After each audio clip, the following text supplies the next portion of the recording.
I remember the exact second everything shifted. It wasn't a loud, screaming fight, and it wasn't a text message I wasn't supposed to see. It was the sound of rain, hard and relentless, slapping against the window of our apartment on the Upper West Side. It was the smell of wet concrete and exhaust fumes seeping through the crack in the window frame that we'd been meaning to fix for months. It was the way the streetlight outside cast this yellow, sickly glow across our living room, illuminating dust motes dancing in the air between us. We were just sitting there, me on the worn-out couch we'd dragged up 4 flights of stairs when we first moved in together, and him in his favorite armchair scrolling through his phone. It was a Tuesday night, a nothing night, and that was the most terrifying part. Because nothing nights were supposed to be safe. They were supposed to be the quiet foundation you build a life on. You know, the boring stuff you think you want to escape, but really you'd kill to get back. His name was Mark, and we'd been together for 6 years. Met in a dive bar in Brooklyn during a thunderstorm, ironically. He was a graphic designer with a beard that was always a little too scruffy and a laugh that was a little too loud.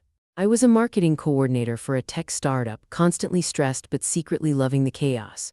We were that couple, the one that argued about which Italian restaurant had the best carbonara and who forgot to buy the oat milk. The one that friends looked at and said, "You two are so solid." And we were, at least I thought we were. I'd built my entire adult identity around the idea of us. My 20s were a blur of his friends, his family's barbecues in New Jersey, his annoyingly perfect mother who always served her famous lemon bars. I wasn't just Sarah, I was Mark Sarah. It was a comfortable label, a safe one. It was like a warm blanket you don't realize is slowly suffocating you until you can't breathe. That Tuesday night I was tired, bone tired. A new campaign had launched, and I'd been in meetings all day, fending off questions from a new VP who seemed to think he was reinventing the wheel. I was nursing a glass of cheap red wine, watching the rain turn the streets into a river of headlights and brake lights. Mark was absorbed in his world, his brow furrowed, his thumb swiping with a frantic energy I hadn't noticed before. Usually, I'd ask him what he was looking at. Usually, he'd show me a funny meme or a ridiculous gadget on Kickstarter. But this time I didn't, I just watched him. The way his shoulders were hunched, the way he kept glancing toward his phone then back at the door as if he was expecting someone, as if he was waiting for a bomb to go off. "Long day?" I finally asked, my voice feeling thick and foreign in the quiet room. He didn't look up. "Yeah, clients being a pain."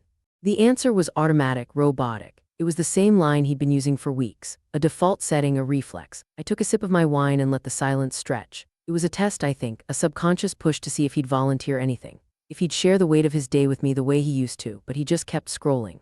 The sound of his thumb hitting the glass screen was like a metronome ticking away the seconds of our life. The rain was picking up, turning from a steady drizzle into a full-on downpour. A crack of thunder rattled the windows, shaking the framed print of a vintage New York subway map we'd bought at a flea market. He didn't flinch. I remember feeling a flicker of something inside my chest, not quite anger, more like a cold, sharp shard of disappointment. It was the feeling of being a ghost in my own living room.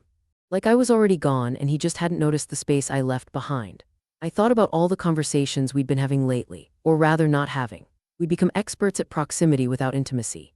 We'd lie in bed at night, his back to me, and I'd stare at the ceiling, wondering if the man I was sleeping next to was the same person who used to trace the constellations on my skin with his fingertip. He put his phone down for a second, face up on the coffee table. The screen was still lit, showing a text thread. I didn't mean to read it. I swear I didn't, but my eyes are traitors, and the name at the top of the screen wasn't one I recognized. It wasn't Mike from work or Dad. It was a girl's name, Natalie. The last message was from her. Just 2 words, but they were enough. They were words that didn't belong in a normal, platonic, client-related conversation. They were the kind of words that hang in the air, heavy and charged, promising trouble. The message read, "I miss you too." My breath stopped. It felt like all the air in the room had been sucked out, replaced by the static hum of the refrigerator in the kitchen.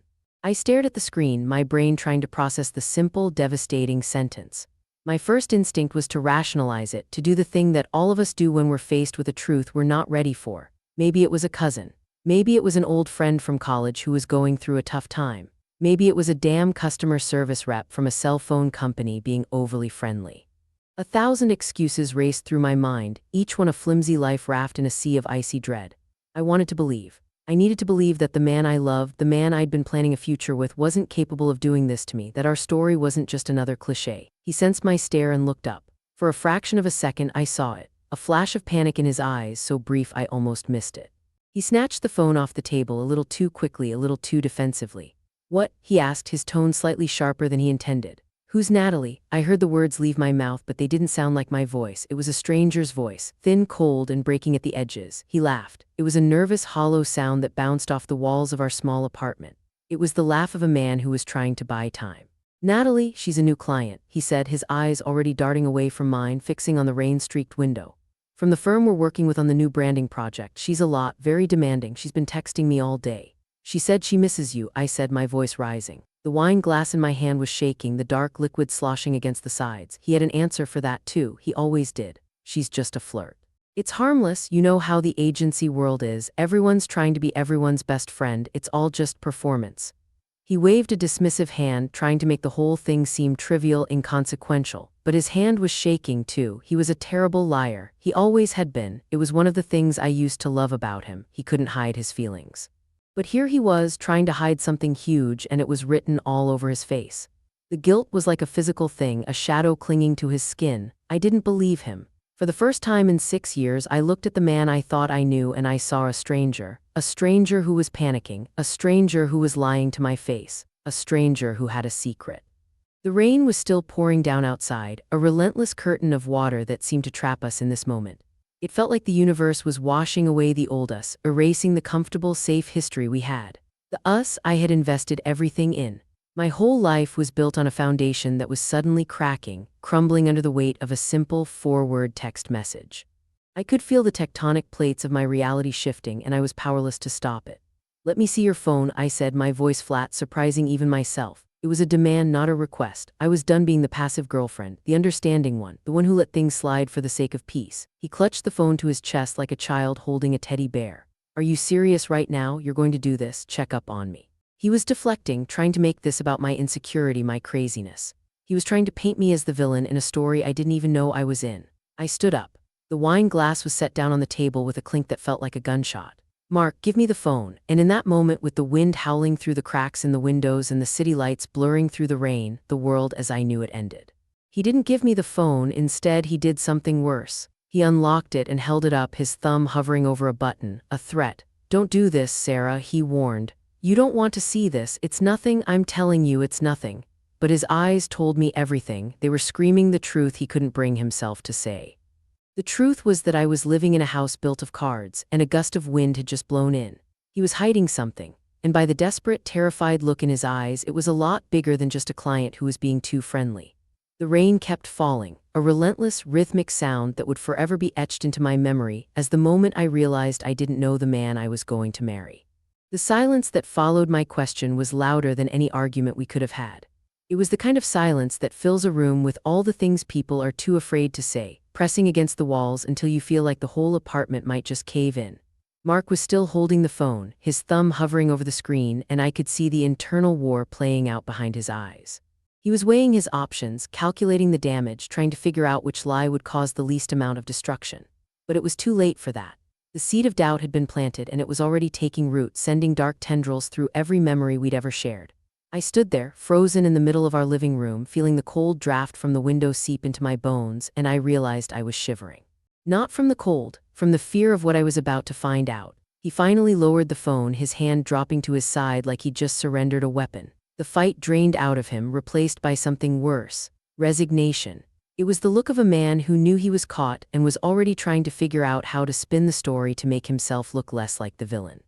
"Sarah, please," he said, his voice cracking in a way I'd never heard before. "Just sit down, let me explain." "I don't want to sit down," I snapped, the words coming out sharper than I intended. My heart was pounding so hard I could feel it in my throat, in my temples, in my fingertips. "I want to see your phone right now." He hesitated for just a second longer, and that second told me everything I needed to know. If there was nothing to hide, he would have handed it over immediately. He would have laughed it off, called me crazy, and we would have gone back to our boring Tuesday night, watching the rain and pretending everything was fine. But he didn't. Instead, he unlocked the phone with a resigned sigh and held it out to me, his hand trembling slightly. "Fine," he said, his voice hollow. "But you're not going to like what you see." I took the phone from him, my fingers cold and clumsy. The screen was still lit, showing the text thread with Natalie. I scrolled up, my eyes scanning the messages with a growing sense of horror. It started innocently enough: work stuff, project updates, a few jokes about a difficult client. But then the tone shifted. The messages became more personal, more intimate. She asked about his weekend. He told her about a hike he'd taken, a hike I didn't know about. She sent him a picture of her dog and he responded with a laughing emoji. Then came the messages that made my stomach drop. The ones that were sent late at night after I'd already gone to bed. The ones that started with "can't sleep" and ended with "I wish you were here." I felt like I was going to be sick. The room was spinning, the rain outside a blur of gray and silver. I looked up at Mark and he was staring at the floor, his shoulders hunched, his hands shoved deep into his pockets. He looked small, pathetic, nothing like the man I'd fallen in love with 6 years ago. "How long?" I asked, my voice barely a whisper. "How long has this been going on?" He didn't answer right away. He just stood there, shifting his weight from one foot to the other like a kid who'd been caught stealing from the cookie jar. "A few months," he finally said, his voice so quiet I almost didn't hear it. "A few months." I repeated the words, letting them sink in. 3 months, 90 days, over 2,000 hours of lies and secrets and late-night texts I knew nothing about. I thought about all the times I'd asked him how his day was and he'd said, "Fine." I thought about all the nights we'd sat in this very room, watching Netflix or reading our books, and he'd been thinking about her. He'd been wishing he was somewhere else, with someone else. The betrayal was so complete, so total, that I couldn't even process it. It was like someone had reached into my chest and ripped out my heart, and I was just standing there watching the blood pool at my feet. "Who is she?" I asked, my voice steadier than I felt. Really, not the client story, the truth. He ran a hand through his hair, a nervous gesture I'd seen 1,000 times. "Her name's Natalie. She works at the advertising agency we've been contracting with. We met our meeting a few months ago and we just clicked. I don't know how to explain it, Sarah. It wasn't something I planned, it just happened." "It just happened," I echoed, the bitterness rising in my throat like acid. "Things don't just happen, Mark. People make choices. You made a choice. Every single time you texted her, you made a choice. Every time you lied to me about where you were, you made a choice. Don't sit there and tell me this just happened like it was some accident, like you tripped and fell into another woman's bed." His head snapped up at that, a flicker of defensiveness in his eyes. "It wasn't like that. We never, we haven't." "Haven't what?" I demanded, stepping closer to him. "Haven't slept together, haven't kissed, haven't crossed that line yet." I was screaming now, the words tearing out of me like they'd been pent up for months, years even. "You think that makes it better? You think because you haven't physically cheated on me yet, that makes you a good guy? You've been lying to me for months, Mark. You've been sneaking around behind my back, sharing parts of yourself with someone else that you were supposed to share with me. You've already cheated. The physical part is just a formality at this point." He didn't have an answer for that. He just stood there, his jaw clenched, his eyes glistening with something that might have been tears. But I didn't care. I didn't care about his tears or his guilt or his pathetic attempts to justify what he'd done. All I cared about was the gaping hole in my chest where my trust used to be. I looked down at the phone still in my hand, at the messages that had destroyed my entire world, and I felt something inside me harden. A cold, protective wall rising up to shield me from the pain. It was the part of me that had been too trusting, too naive, too willing to believe in the fairy tale. That part of me was dying right then and there, and I was too numb to mourn it. "I need you to leave," I said, my voice flat and emotionless. It was like I was watching myself from outside my own body, a spectator in my own life. "I can't look at you right now. I can't even breathe in the same room as you." He opened his mouth to protest, to say something, anything that might make this better. But he must have seen something in my eyes, something that told him it was useless. He nodded slowly, his face pale and drawn, and walked toward the door. He paused with his hand on the handle, his back still to me. "I love you, Sarah," he said, his voice barely audible. "I never stopped loving you. This doesn't change that." "It changes everything," I said, and the words hung in the air between us like a death sentence. He opened the door and walked out, letting it click shut behind him. And then I was alone. The rain was still falling, softer now, a gentle patter against the windows. The apartment felt cavernous without him in it, the silence pressing in on me from all sides. I sank onto the couch, the phone still clutched in my hand, and I started to cry. Not the quiet, dignified tears I'd imagined I would cry in a moment like this. Ugly, heaving sobs that tore through my chest and left me gasping for air. I cried for the future I'd lost, the wedding I'd been planning in my head, the children we'd talked about having, the house in the suburbs with the big backyard and the dog. I cried for the version of myself that had believed in forever, that had trusted without reservation, that had given her whole heart to someone who didn't deserve it. I cried because I was angry, so angry at him for doing this to us, and at myself for not seeing the signs. But somewhere in the middle of all that grief and rage, something else started to surface. A tiny, stubborn voice in the back of my mind that refused to let me fall apart completely. It was the voice of survival, of self-preservation, the part of me that had gotten through every other hard thing in my life and would get through this too. It told me to stop crying, to get up, to start figuring out what came next. Because Mark might have taken my trust and my future and my sense of safety, but he wasn't going to take my dignity. He wasn't going to take the life I'd built for myself, the career I'd worked so hard for, the friendships and the dreams that existed outside of him. I wiped my face with the back of my hand and took a deep, shaky breath. I looked around the apartment at the furniture we'd picked out together, the photos on the walls, the books on the shelves, and I realized that none of it mattered. It was just stuff. The only thing that mattered was me, and I had to figure out who that was now that the person I'd been was gone. I spent the next hour pacing the apartment, my mind racing with a million thoughts. I thought about calling my best friend Chloe, but I couldn't bring myself to form the words. I thought about calling my mom, but I knew she'd just worry, and I wasn't ready to hear her say, "I told you so." My parents had never been crazy about Mark. They thought he was too laid back, too unserious, too content to coast through life while I did all the heavy lifting. I'd always defended him, always insisted that they just didn't understand him the way I did. But now I was starting to wonder if maybe they'd seen something I'd been willfully blind to. Maybe the signs had been there all along and I'd just refused to see them. I finally stopped pacing and sat down at the kitchen table, staring at the closed laptop in front of me. I had work emails to answer, deadlines to meet, a whole professional life that was waiting for me to show up and be functional. But I couldn't focus on any of that. All I could think about was Natalie. Who was she? What did she look like? Was she prettier than me, smarter, more interesting? I hated myself for even asking those questions, for reducing myself to a comparison that would only make me feel worse. But I couldn't help it. The need to know was like an itch I couldn't scratch, a wound I couldn't stop picking at. I grabbed my own phone and typed her name into Instagram. It took me less than a minute to find her. She had a public profile, a curated feed of perfectly filtered photos that showed her living a life that looked from the outside impossibly glamorous. There she was at a rooftop bar with her friends, laughing at something off camera. There she was on a hiking trail, the sun setting behind her looking effortlessly beautiful. There she was at a gallery opening, holding a glass of wine, her smile wide and confident. She was gorgeous. Of course she was gorgeous. Dark hair, blue eyes, a figure that suggested she spent more time at the gym than I ever had. And she had this energy about her, a vibrancy that practically radiated off the screen. I could see why Mark was drawn to her. She was the opposite of me, the quiet, dependable girlfriend who stayed home on Friday nights and spent her weekends meal prepping for the week ahead. She was exciting, she was spontaneous. She was everything I wasn't, everything I'd stopped being somewhere along the way, and that realization hurt almost as much as the betrayal itself, because it made me wonder, what had I done to push him away? What had I missed? I'd been so focused on building our future that I'd forgotten to pay attention to our present. I'd stopped being the girl he fell in love with, and instead I'd become this boring, predictable version of myself that even I didn't recognize. I closed the app and put my phone down, disgusted with myself for even looking. It didn't matter what she looked like or how she lived. What mattered was what Mark had done and what I was going to do about it.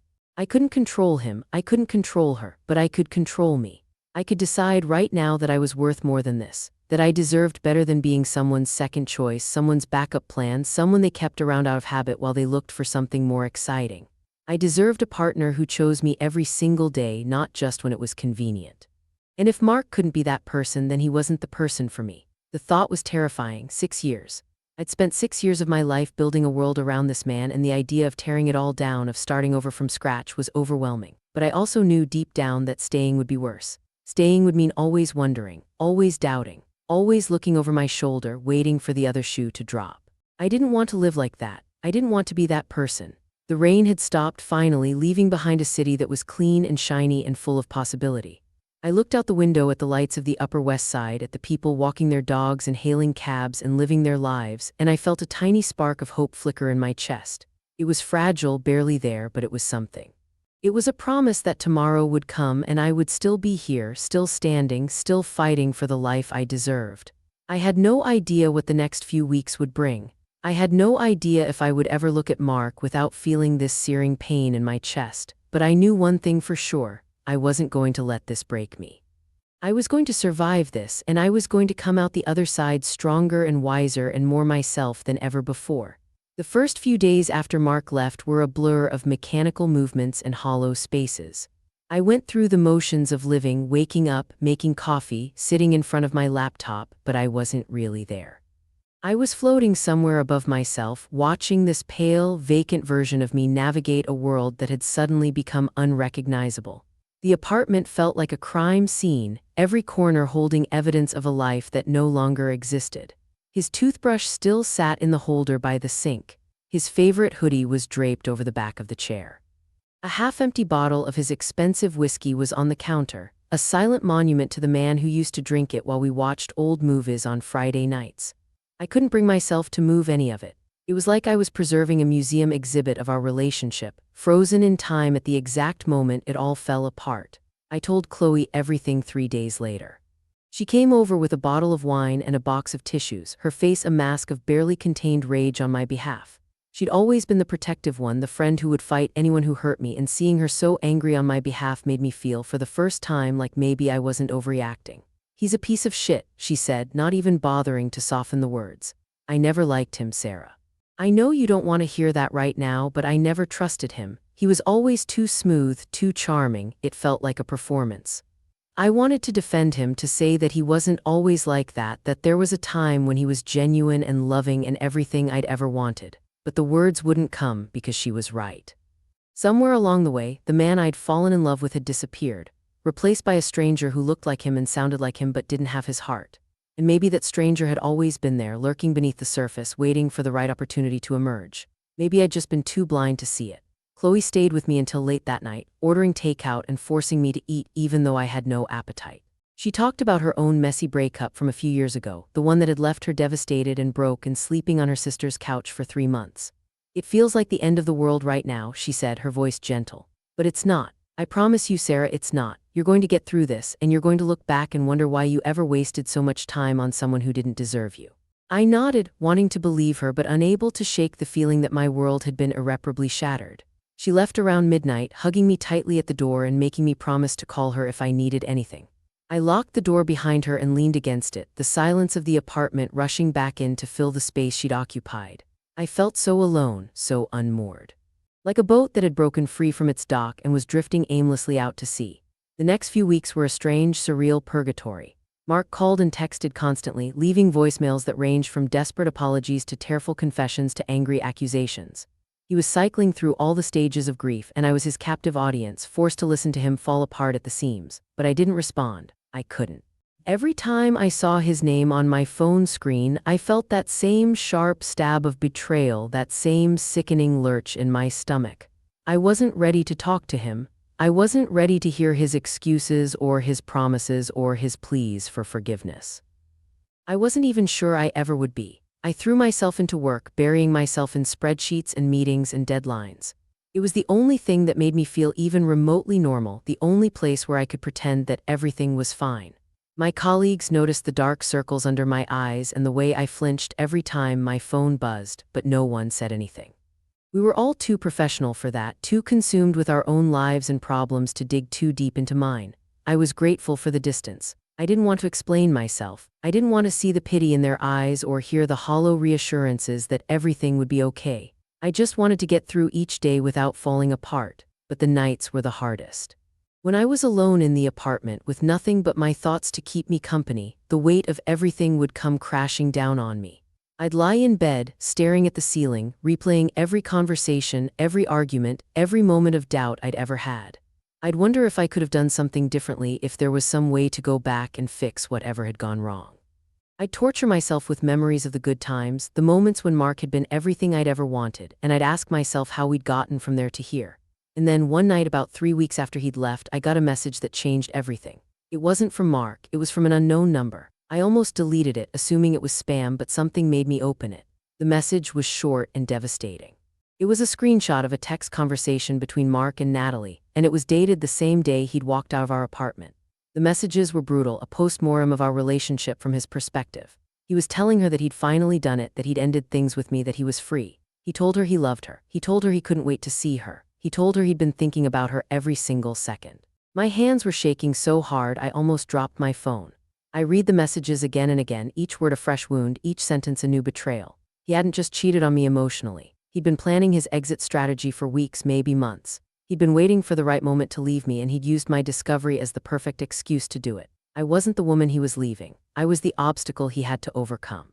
I didn't sleep that night. I sat in the dark, staring at the screenshot, my mind a whirlwind of rage and pain. Who had sent it? Natalie? Someone else? It didn't matter. What mattered was the truth it revealed. Mark hadn't been confused or conflicted or torn. He'd made his choice, and he'd made it long before I ever saw that text message. I wasn't the one he wanted. I never had been. The next morning, I called him. It was the first time we'd spoken since the night he'd left, and my voice was cold and steady, a voice I barely recognized as my own. "I saw the messages," I said, not bothering with pleasantries. "The ones you sent to Natalie, the ones where you told her you loved her, the ones where you said you were finally free of me." There was a long silence on the other end of the line, then his voice, small and defeated. "Sarah, I can explain." "Don't," I cut him off. "Don't you dare try to explain this. You don't get to do that. You don't get to make excuses or tell me it didn't mean what I think it meant.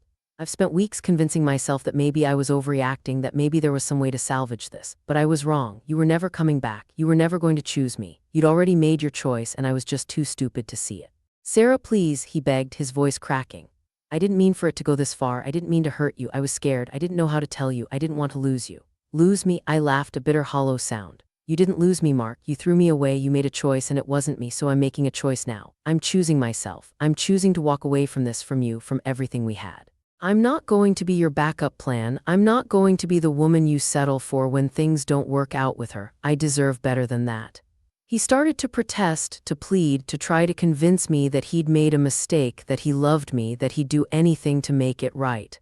But I didn't let him finish. I hung up the phone and I didn't look back. It was the hardest thing I'd ever done, but it was also the most freeing. For the first time in months, I felt like I could breathe. The weight that had been pressing down on my chest lifted just a little, and I realized that I had survived. I'd survived the shock and the anger and the grief, and I was still standing. I was still me. I started to make changes, small ones at first. I moved his things into a box and left it by the door. I rearranged the furniture, turning the apartment into something that felt like mine instead of ours. I bought new sheets, new pillows, a new plant for the windowsill. I started going for runs in the morning, pounding the pavement along the Hudson River, letting the cold air clear my head. I signed up for pottery class, something I'd always wanted to try but never had the time for. I reconnected with friends I'd neglected, going out for drinks and dinners and long walks through the city.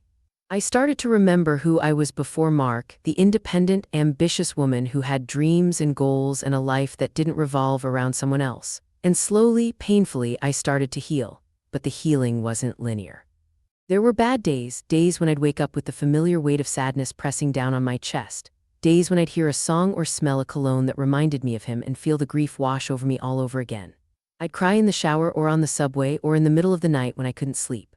I'd rage at the universe for being so cruel, for taking away the future I'd worked so hard to build. But I'd also have good days, days when I'd laugh with Chloe or finish a project at work or just sit in my apartment and feel a quiet sense of peace.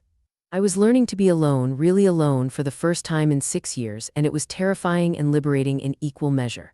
And then one rainy evening, about 2 months after Mark had left, I saw him for the first time.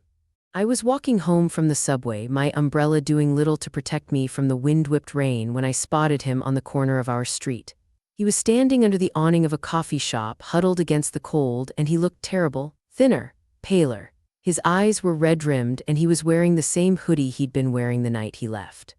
My heart lurched in my chest, and for a moment I felt like I was back in that living room watching my whole world fall apart. I could have walked the other way. I could have crossed the street, pretended I hadn't seen him, disappeared into the safety of my new life, but something stopped me. Maybe it was curiosity, maybe it was closure. Maybe it was the desperate need to see if he was as miserable as I'd been, to know that my pain hadn't been one-sided. I walked toward him, my step slow and measured, and when he finally saw me, his face crumpled like he was about to cry. "Sarah," he said, his voice barely above a whisper. "I've been waiting for you. I needed to see you. I needed to tell you." "Tell me what?" I asked, my voice cold. "That you made a mistake. That you're sorry." "I've heard it all before, Mark. I've heard it on every voicemail you've left and every text you've sent. It doesn't mean anything anymore." He took a step toward me, his hand reaching out like he was going to touch my arm, but I pulled back, the instinct to protect myself stronger than any lingering affection I might have felt. He looked wounded, but I didn't care. He didn't get to be wounded. He didn't get to be the victim. He'd made his choices, and he had to live with the consequences. "I'm not here to make excuses," he said, his voice trembling. "I know I don't deserve your forgiveness. I know I don't deserve anything from you, but I need you to know that I've been miserable every single day. I lost the best thing that ever happened to me because I was too stupid and too scared to appreciate it. And I will regret it for the rest of my life." I looked at him standing there, soaking wet and desperate, and I felt something unexpected. It wasn't love, it wasn't pity, it was indifference, a strange hollow calm that told me I'd finally moved past the point of caring. "I'm sorry you're hurting," I said, and I meant it. "But I can't be the person who helps you through this. I can't be your therapist or your friend or your safety net. I have to take care of myself now. I have to put myself first." He started to cry, real tears mixing with the rain on his face. and I felt a flicker of sadness, not for him, but for the person I used to be, the woman who would have done anything to take away his pain. But that woman was gone. She'd been replaced by someone stronger, someone who knew her worth, someone who refused to settle for less than she deserved. "Goodbye, Mark," I said, and I turned away before he could respond. I walked back into the rain, leaving him on that street corner, and I didn't look back. Because I knew for the first time in a long time that I was exactly where I was supposed to be. Walking away from Mark on that rainy street corner should have been the end of the story. It should have been the final scene, the moment where I closed the book on that chapter of my life and moved forward into the unknown, free and unburdened. But life doesn't work that way. Life is messy and complicated and full of twists you never see coming. And just when I thought I'd finally put the pieces of my broken heart back together, something happened that made me question everything I thought I knew. It was about 6 months after that night. 6 months of therapy sessions and early morning runs and late night conversations with Chloe. 6 months of learning to love myself again, of rediscovering who I was outside of the context of a relationship. I'd gotten a promotion at work, a corner office with a view of the city skyline that made me feel like I'd finally made it. I'd started dating again, casual dinners with men who were nice and funny and nothing like Mark. I'd even started to think about the future again, not as a scary, uncertain void, but as a canvas full of possibility. I was happy, or at least I was getting there, and then I got the call. It was a Tuesday afternoon and I was in the middle of a presentation when my phone buzzed with an unknown number. I ignored it, too focused on the quarterly projections to bother with a spam call, but it buzzed again and again. And then a text message came through, just 4 words that made my blood run cold. "This is about Mark." I excused myself from the meeting, my heart pounding in my chest, and called the number back. It was a woman's voice on the other end, young and shaky, like she'd been crying for hours. "Sarah," she said, and there was something in her voice that made me stop breathing. "My name is Emily. I'm Mark's sister." Mark had a sister, I knew that. He'd mentioned her a few times, a half-sister who lived in California with her husband and 2 kids. I'd never met her, never even seen a picture. She was a peripheral character in the story of his life, someone he talked about on holidays and birthdays, but never really integrated into our world. So why was she calling me now? "Emily," I said, my voice steady despite the dread coiling in my stomach. "Is everything okay? Is Mark?" "He's in the hospital," she said, and I could hear the tears in her voice. "He had an accident, Sarah, a bad one. He's been in a coma for 3 days and the doctors don't know if he's going to wake up." The world tilted beneath my feet. I grabbed the edge of my desk to steady myself, my mind racing with 1,000 questions. Why was she calling me? What did she expect me to do? I hadn't spoken to Mark in months. I'd made my peace with the end of our relationship, or at least I'd tried to. I'd moved on, I'd let go, and now this. "Sarah, I know you two aren't together anymore," Emily continued, her voice cracking. "I know what happened. Mark told me everything, but he's been asking for you, not in the hospital, I mean in his sleep. He's been saying your name over and over, and I know it's a lot to ask, but I thought you should know. I thought you might want to see him." I didn't know what to say. Every instinct I had was screaming at me to say no, to protect myself, to remember all the pain he'd caused me and walk away. But there was another voice, quieter and more insistent, that reminded me of the 6 years we'd shared. The good years, the years when he was my best friend and my partner and the person I trusted more than anyone. That voice told me that I couldn't just ignore this, that I owed it to myself, if not to him, to see this through. "I'll come," I heard myself say. "Send me the address." The hospital was on the Upper East Side, a sprawling complex of glass and steel that looked more like a corporate headquarters than a place of healing. I walked through the automatic doors, my hands shoved deep into the pockets of my coat, and I felt like I was stepping into a nightmare. The smell of antiseptic and the soft beeping of machines surrounded me, and I had to fight the urge to turn around and run. I found the intensive care unit on the 4th floor, and Emily was waiting for me in the hallway. She was taller than I'd expected, with Mark's same dark hair and tired eyes. She hugged me before I could say anything, her body trembling against mine. "Thank you for coming," she whispered. "I know this is hard, I know you didn't have to, but I think he needs you even if he doesn't know it." She led me into the room and I stopped short at the sight of him. Mark was lying in a hospital bed, surrounded by wires and tubes and machines that beeped and whirred in a rhythm that felt like a countdown. His face was bruised and swollen, his head wrapped in bandages, his arm in a cast. He looked small and fragile and so unlike the man I'd known that for a moment I couldn't breathe.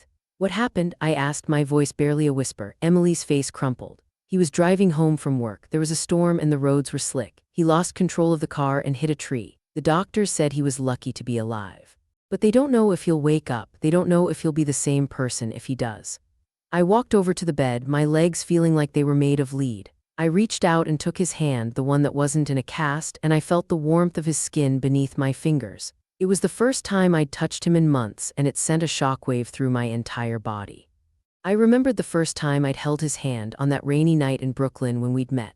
I remembered the way he'd looked at me like I was the most beautiful thing he'd ever seen.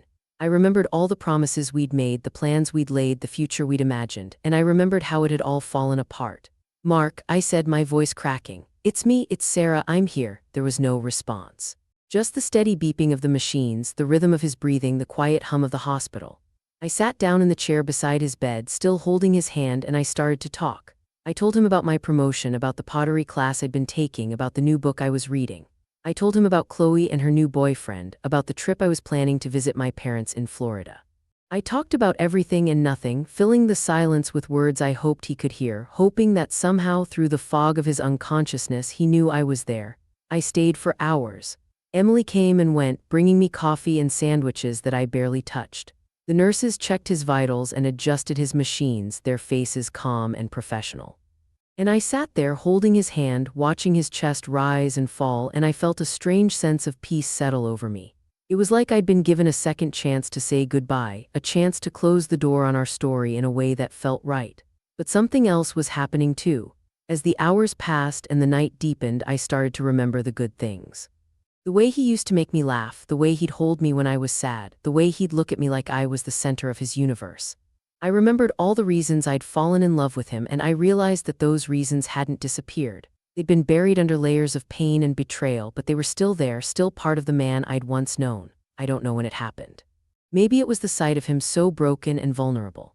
Maybe it was the flood of memories that washed over me as I sat there in the dark. But somewhere in the middle of that long, silent night, the anger I'd been carrying for months started to fade. It didn't disappear completely, and it never would. But it softened, becoming something more like sorrow, a quiet grief for what we'd lost. I was dozing in the chair when I felt his hand twitch. I jerked awake, my heart pounding, and looked at his face. His eyes were fluttering, his lips moving like he was trying to speak. I leaned closer, my hand tightening around his.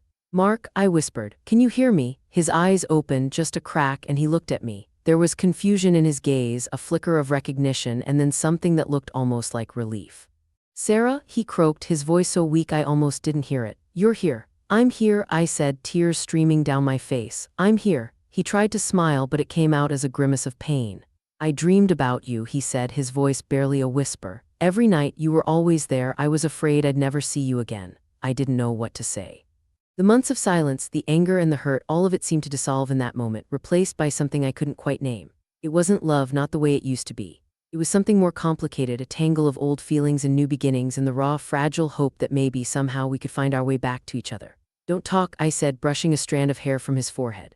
"Just rest. I'm not going anywhere." He closed his eyes, a single tear slipping down his cheek, and I watched him drift back into sleep. I sat there for a long time, holding his hand, listening to the machines and the rain outside the window. And I knew in that moment that my life was about to change again. I didn't know if Mark and I would ever be together again.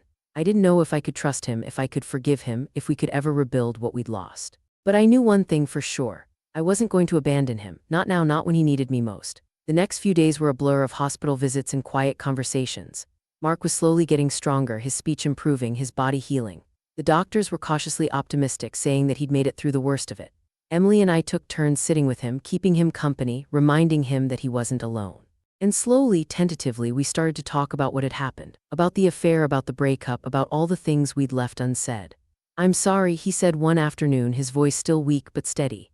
"I know I said it before, and I know it doesn't change anything, but I want you to know that I meant it. I'm sorry for everything I put you through. You didn't deserve any of it." I looked at him lying there, his face still bruised and pale, and I felt the last of my anger slip away. I wasn't ready to forgive him, not completely, but I was ready to listen. I was ready to move forward, whatever that might look like. "I'm not going to pretend that I'm over it," I said carefully. "I'm not going to pretend that I trust you or that I'm ready to jump back into something with you, but I'm here. And I'm not going to pretend that what we had didn't matter, because it did. It mattered a lot." He nodded, a small, sad smile on his face. "That's all I ask," he said, "just that you keep showing up. I don't deserve it, but I'm grateful for it." And so I did. I kept showing up day after day, watching him get stronger, watching him become more like the person I'd once loved. And somewhere along the way, I started to believe that maybe, just maybe, we could find a way to be in each other's lives again. Not the way we were before, but something new, something different, something that honored the past without being trapped by it. It wasn't a fairy tale, it wasn't a Hallmark movie. It was real and messy and complicated, full of setbacks and doubts and moments of quiet grace. But it was ours. And for the first time in a long time, that felt like enough. The hospital room became a second home over the following weeks. I'd slip in after work, bringing coffee and stories from the outside world, and I'd sit with Mark while he ate his bland hospital food and complained about the nurses who woke him up at all hours. The familiarity of it was strange and comforting, a routine that felt like an echo of the life we'd once shared. But there was a distance between us now, a respectful space that acknowledged everything that had happened and everything that had changed. We didn't talk about the affair. We didn't talk about Natalie or the breakup or the months of silence. We talked about the present. We talked about the future. And slowly, without either of us acknowledging it, we started to rebuild something. The day Mark was discharged from the hospital, I was there to pick him up. Emily had gone back to California a week earlier, satisfied that her brother was on the mend and that he had someone to look after him. I'd offered to let him stay with me just until he was back on his feet, and he'd accepted with a quiet nod that said more than words ever could. He didn't have anywhere else to go. His apartment had been sublet while he was in the hospital, and his few friends in the city had been too busy with their own lives to offer him a place. It was just me, and despite everything, I couldn't turn him away. The first few days were awkward, two strangers navigating the same small space. He slept on the couch, not because I asked him to, but because he insisted. He said it felt wrong to sleep in the bedroom after everything he'd done, and I didn't argue with him. Every morning, I'd wake up to the smell of coffee brewing and find him in the kitchen, moving slowly and carefully, his body still healing from the accident. He'd make me breakfast, eggs and toast, the same thing he used to make when we first moved in together. It was a small gesture, but it meant more than he knew. It was his way of saying he was trying, that he was grateful, that he knew he didn't deserve this second chance, but he was going to make the most of it. I started to notice things about him that I'd forgotten. The way his brow furrowed when he was concentrating, the way he hummed under his breath when he was cooking, the way he laughed at his own jokes, a deep, genuine laugh that always made me smile. They were the same things that had made me fall in love with him in the first place, and they were still there, buried beneath the layers of hurt and betrayal. I wasn't ready to fall in love with him again. I wasn't sure I ever would be, but I was starting to remember why I'd loved him, and that was enough. One night, about 2 weeks after he'd moved in, I came home to find him sitting on the couch, staring at his phone. His face was pale, his hands trembling, and I knew immediately that something was wrong. "What happened?" I asked, dropping my bag by the door and crossing the room to sit beside him. He looked up at me and I saw tears in his eyes. "Natalie called," he said, his voice barely a whisper. "She heard about the accident. She wanted to know if I was okay." I felt a cold knot tighten in my stomach. The name was a punch to the gut, a reminder of everything I'd been trying to forget. "And what did you tell her?" He shook his head, wiping his eyes with the back of his hand. "I told her to stop calling. I told her we were done. I told her I wanted to be with you if you'd have me." I didn't know what to say. The words hung in the air between us, heavy and charged. Part of me wanted to be angry, to point out that he'd said those exact words before, that he'd promised me the world and then shattered it with a single text message. But there was something in his eyes, something raw and honest, that made me pause. He wasn't trying to manipulate me. He wasn't trying to win me back. He was just telling me the truth, and it was up to me to decide what to do with it. "Do you mean that?" I asked, my voice quiet. "Do you really want to be with me?" He reached out and took my hand, his fingers cold and trembling. "I know I don't deserve you," he said. "I know I messed up. I know I hurt you in ways I can never make up for, but I've been doing a lot of thinking, Sarah." Lying in that hospital bed, not knowing if I was going to wake up, I realized how much time I'd wasted. I realized how much I'd taken you for granted. And I realized that I don't want to live the rest of my life without you in it. Not as a friend, not as a memory, as my partner, my person, the one I spend the rest of my life with. I looked at him, at the man who had broken my heart and shattered my trust, and I felt something shift inside me. It wasn't forgiveness, not yet, but it was hope. A fragile, tentative hope that maybe, just maybe, we could find our way back to each other. "Mark," I said carefully, "I'm not going to pretend that I trust you. I'm not going to pretend that I'm over what happened, but I'm willing to try. I'm willing to take it slow to see where this goes. But you need to understand that I'm not going to be the same person I was before. I'm not going to let myself be that vulnerable again. Not until I know for sure that you're ready to be the person I need you to be." He nodded, his eyes shining with tears. "I understand, and I'm willing to wait. I'm willing to do whatever it takes to earn back your trust, even if it takes the rest of my life." We didn't kiss that night. We didn't make any grand declarations or promises we couldn't keep. We just sat there on the couch, holding hands, and watched the city lights flicker through the window. It was a start. A small, fragile start, but it was more than we'd had in a long time. The weeks that followed were a slow dance of rediscovery. We started going on dates again, not the kind of dates we used to go on when we were first together, but something new. We'd grab coffee at the corner cafe and talk about everything and nothing. We'd take walks along the river, the cold wind biting at our cheeks, and we'd laugh at nothing in particular. We'd cook dinner together, experimenting with recipes we'd never tried before, and we'd clean up together, bumping into each other in the small kitchen. It was like we were learning each other all over again, peeling back the layers to find the people we'd lost along the way. I started to see changes in him. Small ones at first. He was more present, more attentive. He'd ask about my day and actually listen to the answer. He'd notice when I was tired or stressed and do something to help, like making me tea or rubbing my shoulders. He'd put his phone away when we were together, giving me his full attention. He was trying, really trying, to be the partner I needed him to be. And I was trying too, trying to let go of the past, trying to trust him again, trying to believe that people could change. There were hard days too. Days when the memories would come flooding back and I'd find myself doubting everything. Days when I'd wake up in the middle of the night, convinced that he was still lying to me, that he was still hiding something. I'd lie in bed, my heart racing, and I'd have to talk myself down, remind myself that he wasn't the same person he'd been. The doubt was still there, a constant companion that I couldn't shake. But I was learning to live with it, to push through it, to trust the person he was becoming rather than the person he used to be. One night, about 3 months after he'd moved in, I came home to find the apartment transformed. Candles were lit on every surface, casting a warm, flickering glow. A bottle of wine was open on the table, 2 glasses waiting beside it, and there was Mark standing in the middle of the room, looking nervous and hopeful and so painfully vulnerable that my heart ached. "What's all this?" I asked, a smile playing on my lips. He took a deep breath, his hands shaking slightly. "I wanted to do something special," he said. "Something to show you how much you mean to me. I know I don't say it enough. I know I don't show it enough. But I want to spend the rest of my life showing you, Sarah. I want to be the person you deserve. I want to be the person who makes you happy. And I'm asking you not as the person I used to be, but as the person I'm trying to become, to give me another chance, to let me be part of your life. Not just as a friend or a roommate, but as the man who loves you. The man who will spend every day trying to earn your trust and prove that I'm worthy of you." I felt tears prick at my eyes. The words were simple, but they came from a place of such honesty and vulnerability that I couldn't help but be moved. I walked over to him, my heart pounding, and I took his hands in mine. "I don't know if we're going to make it," I said, my voice cracking. "I don't know if this is going to work, but I know that I love you, and I know that I want to try." He pulled me into his arms, holding me tight, and for the first time in over a year I felt safe. I felt seen. I felt like I was exactly where I was supposed to be. It wasn't a guarantee of a happy ending. It wasn't a promise that we wouldn't face more challenges, more setbacks, more heartbreak, but it was a beginning.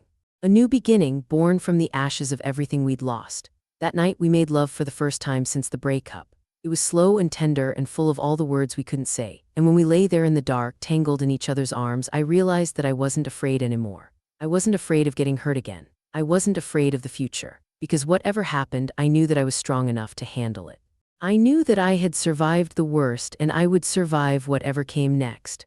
The next morning, I woke up to sunlight streaming through the window and Mark's arm wrapped around my waist. I turned to look at him, his face peaceful in sleep, and I felt a surge of love so powerful it took my breath away. It was the same love I'd felt 6 years ago when we'd first met in that dive bar in Brooklyn. It had been battered and bruised and buried under years of neglect and pain, but it was still there. It had never really gone away. I didn't know what the future held. I didn't know if Mark and I would make it, if we'd get married and have kids and grow old together. But I knew that I was ready to find out. I was ready to take the risk, to open my heart again, to believe in second chances.